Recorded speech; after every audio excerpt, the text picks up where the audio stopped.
Paris ഒളിമ്പിക്സിന്റെ ആവേശം നെഞ്ചിലേറ്റി Irattayar Saint Thomas higher secondary സ്കൂളിൽ വിദ്യാർത്ഥികൾ വിസ്മയ കാഴ്ചയൊരുക്കി. ഒളിമ്പിക്സുമായി ബന്ധപ്പെട്ട കായിക ഇനങ്ങളുടെ നിശ്ചല ദൃശ്യങ്ങളും വർണ്ണാഭമായ ഫ്ലാഷ് മോബും പരിപാടിക്ക് നിറപ്പകിട്ടേകി.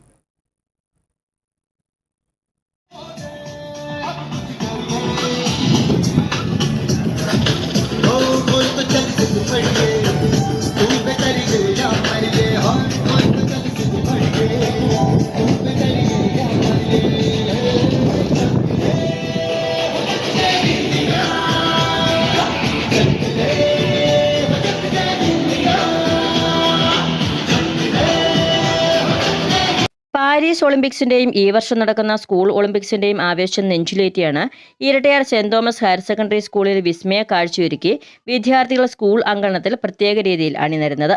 പ്രത്യേകം നടത്തപ്പെട്ട അസംബ്ലിയിൽ ഒളിമ്പിക്സുമായി ബന്ധപ്പെട്ട കായിക ഇനങ്ങളുടെ നിശ്ചല ദൃശ്യങ്ങളും വർണ്ണാഭമായ ഫ്ലാഷ് മോബും അരങ്ങേറി.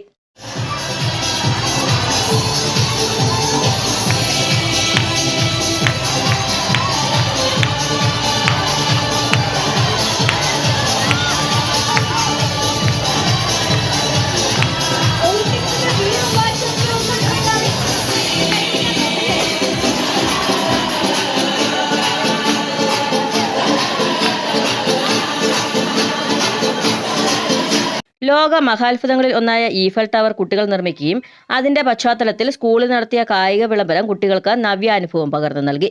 School head master George Kutty MV, school assistant manager father Amal Njavallikunnel, Kumari Seranish തുടങ്ങിയവർ സന്ദേശങ്ങൾ നൽകി.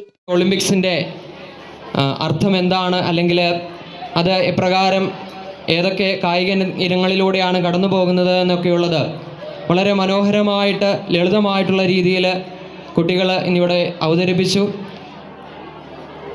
ഒക്ടോബർ മാസത്തിൽ നടത്തപ്പെടുന്ന സ്കൂൾ ഒളിമ്പിക്സ് അതിൽ നല്ല രീതിയിൽ നമ്മുടെ സ്കൂളിൽ നിന്ന് പങ്കെടുക്കുവാനായിട്ട്, മികച്ച രീതിയിലുള്ള റിസൾട്ട് ലഭിക്കുവാനായിട്ട് ഉള്ള ഒരു തുടക്കം ആവട്ടെ എന്ന് ഞാൻ ആശംസിക്കുകയാണ്. ഇന്ന് പരിപാടിയിൽ കായിക അധ്യാപകൻ ജിറ്റോ മാത്യു, ചിപ്പി ജോർജ്, ബിൻസ് ദേവസ്യ, അനൂപ് മത്തായി, രഞ്ജിത്ത് PJ എന്നിവർ നേതൃത്വം നൽകി. News bureau, Kattappana.